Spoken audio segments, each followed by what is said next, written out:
O mundo do MMA já testemunhou diversos momentos insanos dentro do cage, mas parece que nos bastidores muita coisa maluca acontece também. Hoje vamos listar o mais estranho, bizarro, as coisas mais inacreditáveis que já aconteceram por trás das cortinas durante um evento. Esses 10 incidentes incríveis marcaram as raras vezes em que o que acontecia nos bastidores era muito mais interessante do que o que estava acontecendo na arena. Então já deixa o like, se inscreve no canal. Eu sou o Coutinho do MMA no Ponto e aqui vão os 10 momentos de bastidores mais insanos da história do MMA. Número 10, o surto de Mark Coleman. Perder não é fácil, se eu perco uma corrida no Mario Kart já dá vontade de quebrar tudo, mas perder num grande palco como o Saitama Super Arena diante de 42 mil fãs na maior luta de sua carreira gera muita raiva e dor, ao menos foi isso que vimos em um dos inúmeros documentários de bastidores que a equipe do Pride registrava e divulgava antigamente, nesse caso no do Pride Total Elimination 2004. Mark Coleman era o vencedor do Grand Prix do peso absoluto de 2000 e desde então ele só tinha perdido para Minotauro. No primeiro round do GP dos pesados de 2004, Coleman foi casado contra o melhor peso pesado do planeta, o campeão do Pride Fedor Emelianenko. E verdade seja dita, ele estava indo bem no início da luta, ganhando as costas de Fedor e o derrubando por 2 vezes, mas com cerca de 2 minutos de combate, Fedor encaixou uma chave de braço e foi fim de papo. Mark ficou bolado para não dizer outra coisa.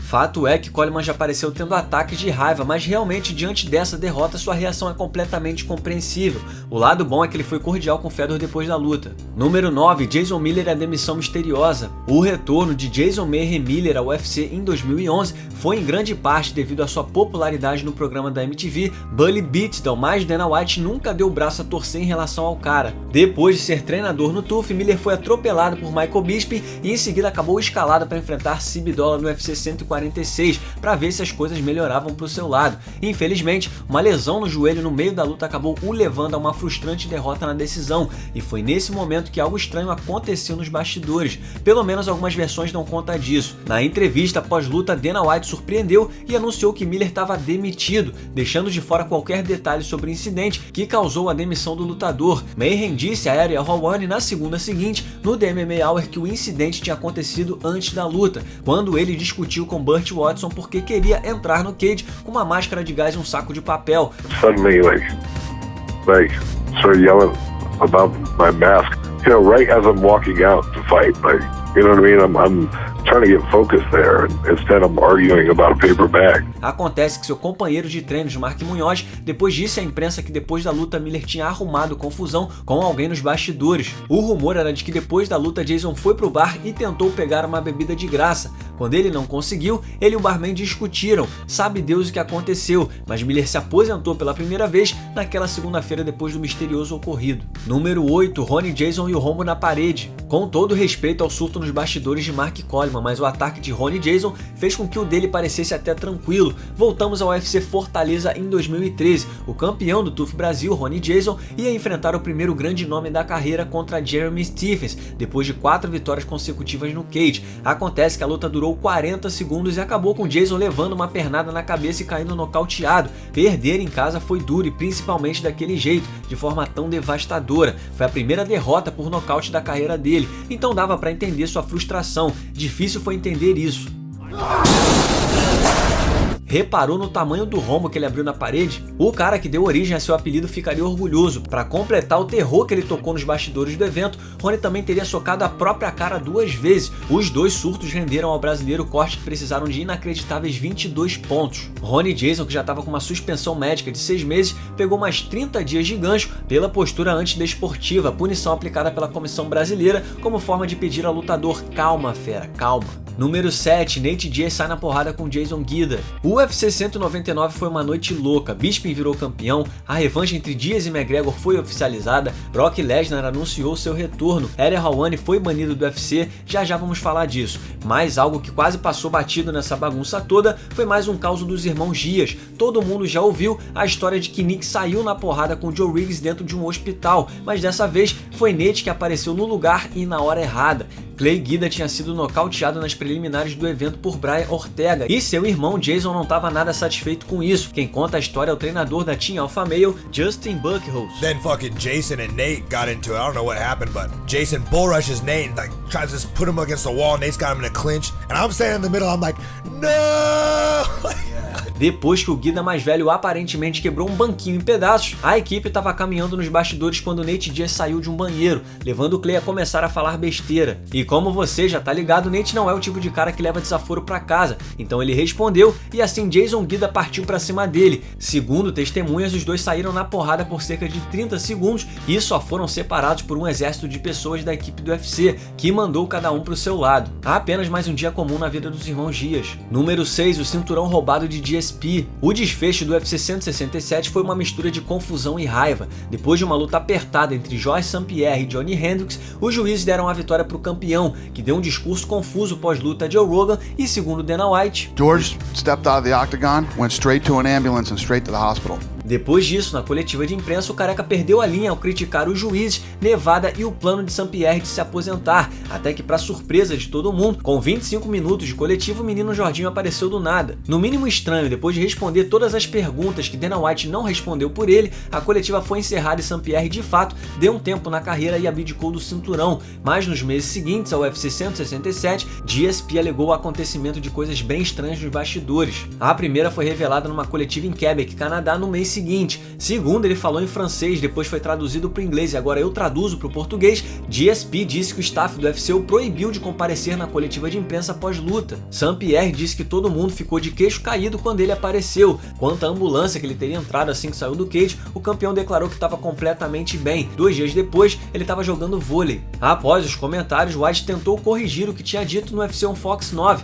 quando em conversa com a imprensa ele disse que houve uma confusão e má tradução entre sua assessoria de imprensa e os médicos nos bastidores. E por isso GSP falou aquilo. Semanas depois, GSP fez outra alegação no programa Infoman, de que enquanto tomava banho nos bastidores do evento, alguém do UFC teria roubado seu cinturão e nunca o devolvido. Na coletiva de imprensa, St-Pierre realmente apareceu sem cinturão, até que alguém o trouxe ao palco, mas quando ele se levantou, ele não levou a peça. Seja lá o que tenha acontecido nos bastidores do UFC 167, mereceu espaço nessa lista.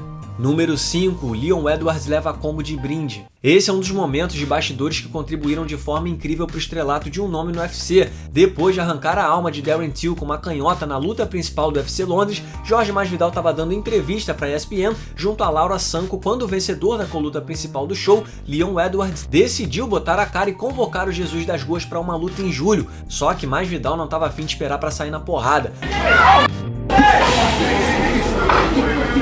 O ataque cortou o olho esquerdo de Edwards e imediatamente a confusão viralizou, mas esse foi só o primeiro ato dessa obra sem noção dirigida por Jorge Masvidal. Numa clássica entrevista com Brett Okamoto, naquela mesma noite, Masvidal lançou essa pérola depois do incidente. You are what you are, bro. You're just a loser in life, man. You're not gonna get a hit off me, you know. So I had to give him the 3-piece with the soda.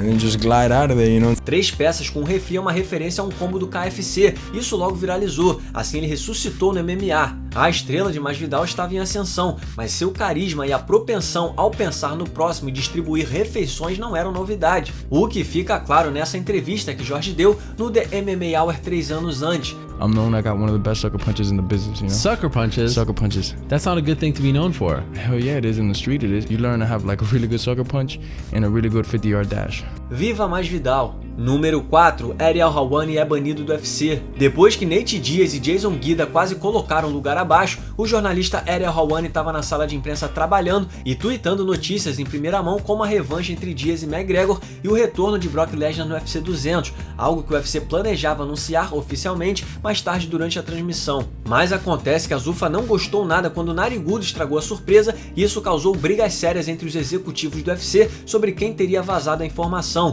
Então, após uma reunião com o próprio Dana White, Ariel, juntamente com sua equipe, Esther Lin e Casey Leydon do MMA Fighting, foram escoltados para fora da arena e banidos do UFC para sempre. Segundo Helwani, Dana disse que ele era negativo demais e o mandou trabalhar no Bellator. O problema já existia há algum tempo, Ariel tinha sido demitido da Fox a pedido do UFC, então ao que tudo indica, essa notícia sobre a volta de Lesnar foi apenas a gota d'água na conturbada relação entre o jornalista e Dana White. Na segunda seguinte, Helwani fez um tour em diversos veículos esportivos e falou em seu programa por 2 horas sobre o ocorrido, inclusive se emocionando ao falar do caso. I'm not going anywhere. It's gonna take a lot more to get rid of me. No fim do dia, o UFC divulgou um comunicado dizendo que o banimento, que tinha durado 2 dias, tinha terminado, mas que eles ainda achavam que Helwani estava errado. As coisas meio que se acalmaram. Dana fez piada com Ariel na estreia do podcast UFC Undisputed, e o evento tirou Helwani da turnê mundial de Mayweather vs McGregor, ou seja, eles estão longe de serem grandes amigos. Who the fuck is Ariel Helwani? Número 3, Kevin Randleman se nocauteia. Kevin Randleman é o único lutador da história do UFC que conseguiu a proeza de derrotar a si mesmo nos bastidores antes de uma disputa de título. No UFC 24, seria a primeira defesa de cinturão de Randleman na categoria dos pesados, mas não rolou. O monstro estava se preparando para enfrentar Pedro Rizzo na luta principal quando pulou no ar e escorregou e adivinhem só, bateu a cabeça no chão, que infelizmente não era feito de algodão, e sim de concreto. Se você já viu o Kevin pulando, você já se preocupou com ele bater a cabeça no teto. O campeão aparentemente também ferrou o ombro no caminho do hospital e ainda vomitou na ambulância. Não era um bom sinal. Depois de constatar a concussão do lutador, a luta acabou cancelada. Brabo foi dar essa notícia para a plateia. Depois que as lutas do evento tinham acabado, um médico foi entrevistado e informou a todos sobre a atrapalhada que tinha acontecido. Nem no UFC Fight Pass você encontra isso. O show foi tão desastroso que a DirecTV não liberou nem o replay daquela noite. Meses depois, Randleman conseguiu se manter seguro e acabou vencendo Pedro Rizzo via decisão unânime dos juízes no UFC 26. Número 2, boa noite Crazy Horse. Charles Bennett, mais conhecido como Crazy Horse, é um personagem selvagem do MMA e vocês estão prestes a entender o porquê. Ele ficou conhecido pelas palhaçadas dentro e fora do ringue, mas o capítulo mais famoso de sua trajetória no esporte é de longe o que aconteceu nos bastidores do Pride Shockwave em 2005.